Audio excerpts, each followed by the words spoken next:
en Diversidad, un podcast de Max Abay.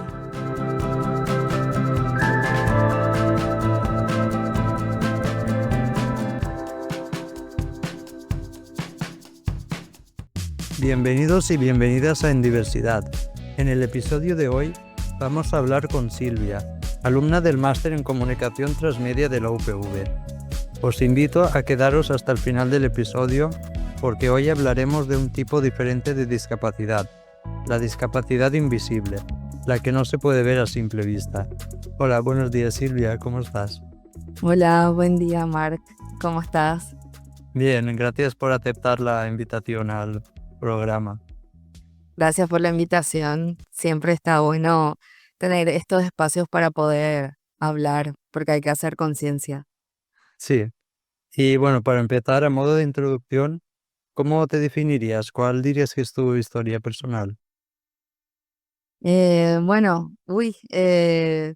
Siempre es compleja la historia personal de cada uno, de cada una. Em, También me di cuenta que a raíz de que se manifiesta, en mi caso, mi enfermedad, eh, me cambió mucho, ¿verdad? Me cambió bastante a nivel como la historia personal y todavía estoy transitando en ello. Así que, bueno, la verdad que todavía estoy construyendo esa historia personal. Definitivamente hay como un antes y un después de que se manifieste mi enfermedad, inclusive desde conmigo misma y con los otros. Y en concreto, ¿qué discapacidad tienes? Claro, en mi caso yo tengo fibromialgia. La fibromialgia es un síndrome, es una enfermedad por la cual los receptores de dolor y no dolor como que se desconfiguran, ¿no? Como hay un chip ahí que se desconfigura, es una, es una enfermedad y en algunos casos se considera, eso todavía hay como un debate, como un tipo de discapacidad del sistema nervioso.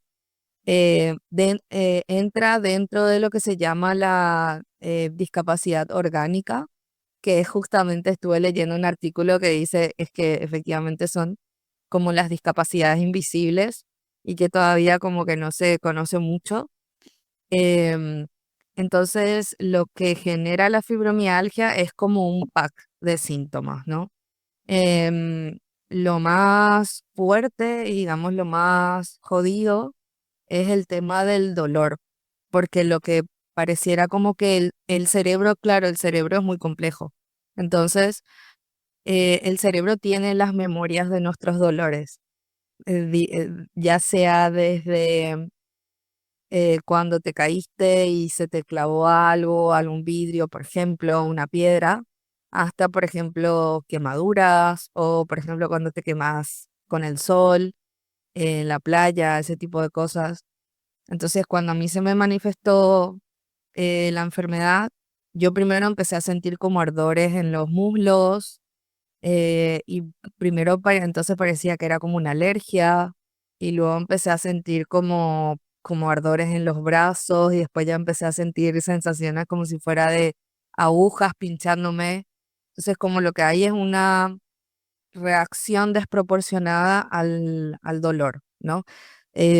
Si de por ahí, no sé, por ejemplo, sudas y la sal del sudor normalmente te hace como un picor, em, lo que hace es, te, es como que se activa una palanca y salta como un tipo de dolor muy desproporcionado en intensidad.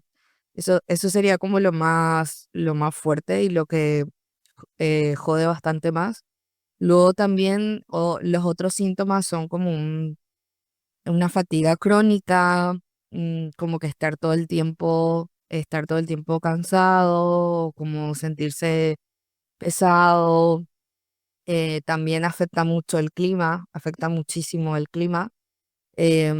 Por ejemplo, en Paraguay, yo soy de Paraguay, la humedad y el calor son mucho más intensos y los cambios de clima son muy radicales. Entonces, por ejemplo, en una semana puede haber un día de lluvia, otro día de 30 grados, otro día de, en el mismo día igual 30 grados y para la tarde baja y llueve.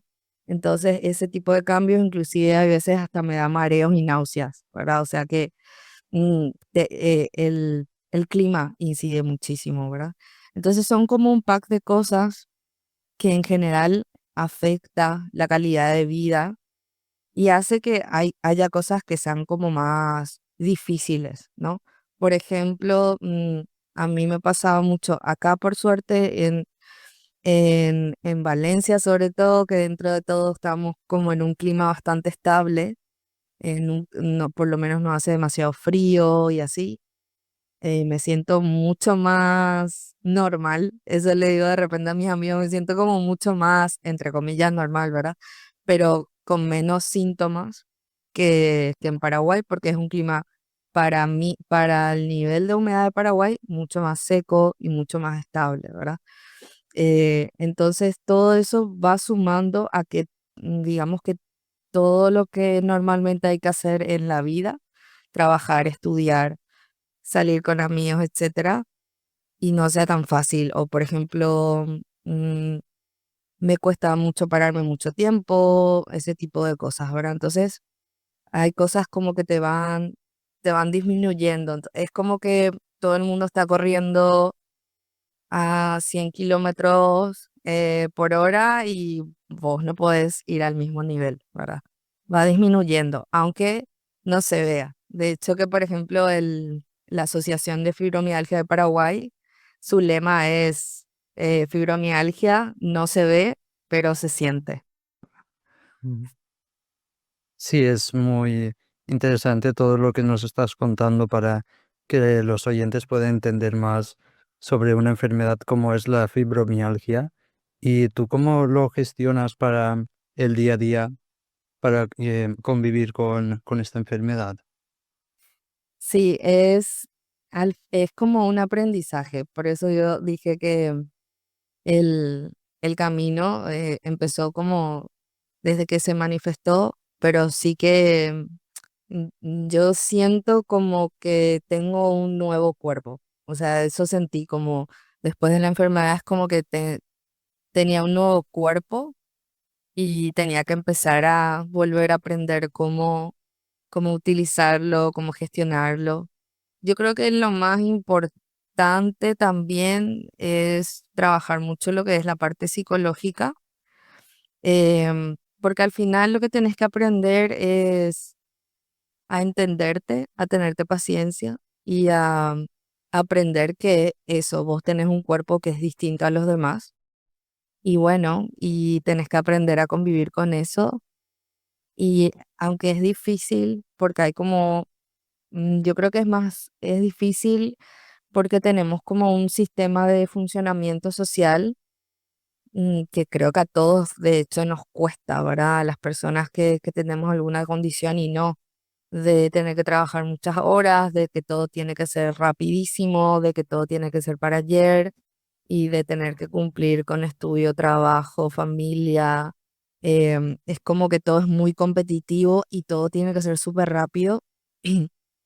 Entonces al final es como, creo que es poner muchos límites, entenderse, em, y es un trabajo constante. Por ejemplo, una de las cosas que me costaban también es quedar con amigos, cosas como muy sencillas como quedar con amigos. Por ejemplo, hoy estamos un día martes y yo quedo con un amigo para el sábado y ese sábado amanezco con dolor o ese sábado estoy frita, muy cansada y le cancelo, ¿verdad? Y, y de repente eso también afecta un poco porque no siempre, no sabes si siempre vas a estar óptimo, óptima, pero también me empecé a dar cuenta, y eso lo trabajamos, por ejemplo, con terapia, que por ejemplo la gente, o sea, tus amigos de verdad, la gente que en serio te quiere, lo entiende perfectamente y no pasa nada, porque también eso nos pasa, igual a mí me pasa porque tengo una condición, pero a otras personas les pasa porque igual tienen mucho trabajo o lo que sea. Entonces es como que empezás a entender que la gente que realmente te quiere lo entiende perfectamente, inclusive es como, bueno, dale, vemos otro día y punto, ¿verdad?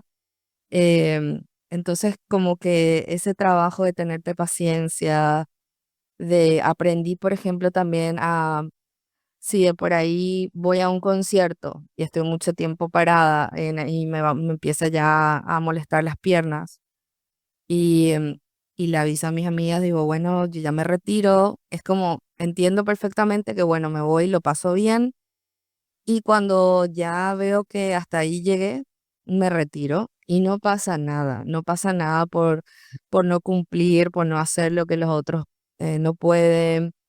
En el trabajo sí que cuesta bastante, en el trabajo. De hecho que a mí se me manifiesta porque tuve picos de estrés, porque estaba en un trabajo, em, bueno, que básicamente me explotaba bastante.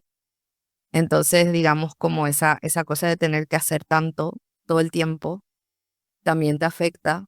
Entonces ahí sí, pero ahí sí que tuve que aprender a poner límites, ¿no? A hablar con el jefe y decir, bueno, yo estoy en este momento en esta situación y hay veces, sobre todo cuando estaba muy mal, avisaba, le decía, hoy no puedo, pero mañana puedo. Ok, ¿verdad? Como que también poner ciertos límites, pero también te das cuenta que, por ejemplo, así como hay un día que no podés, al día siguiente estás súper bien y podés hacerlo, inclusive tenés más energía y cuanto más tiempo vaya avanzando el tratamiento, cada vez podés hacer más cosas y cada vez está mejor. Entonces, también es entender que así como hay días que puedes, hay días que no puedes, pero podés ir compensando sin problema. Entonces, sobre todo es tenerse mucha paciencia y, y es una construcción del día a día, una construcción del día a día porque al final fue un cambio completo para mí. Yo tuve que cambiar todo mi guardarropa porque, por ejemplo, el poliéster me molesta muchísimo, o sea, tengo como una cierta hipersensibilidad. Entonces, bueno, yo ya sé que, por ejemplo, jeans apretados, no, ¿verdad? Brasieres, no, porque todo eso me genera dolor, ¿verdad? Entonces, ya hay como unas códigos que de a poco voy aprendiendo. Y eso, aunque esté de moda el jean apretado, no. O sea, yo me voy y me compro el jean flojo, ¿verdad?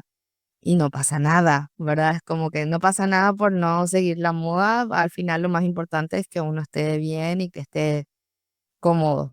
Entonces es así, pero es un aprendizaje constante. Yo creo que también a mí me ayudó mucho, un poco antes hice terapia, antes de que se manifieste la enfermedad. Me ayudó mucho porque yo antes como que me guardaba mucho las cosas, pero es como que no, me costaba mucho hablar. Mm, Eso también tiene mucho que ver en Paraguay, por lo general no hablamos mucho o hablamos más bajito y así. Y me ayudó mucho la terapia porque al aprender a hablar también uno aprende a pedir ayuda.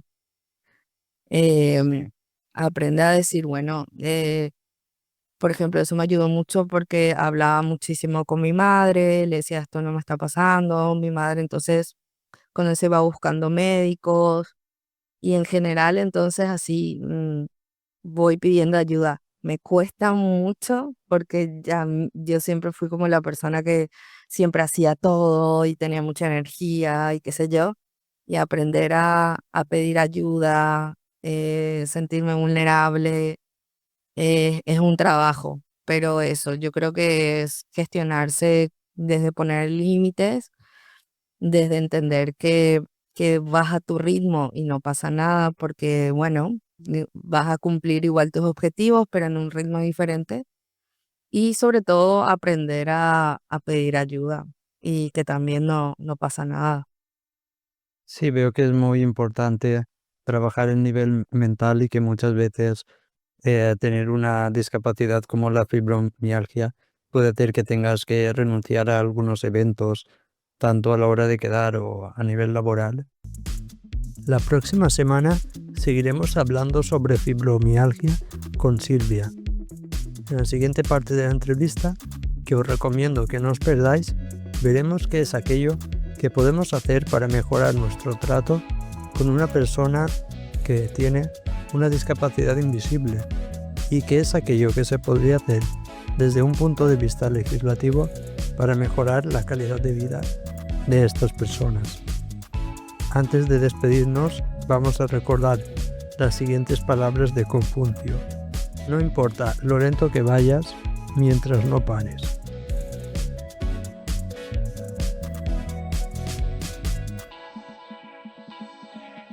Si te ha gustado el podcast, puedes compartirlo y seguirnos en Instagram, TikTok y Facebook. Nos vemos la semana que viene.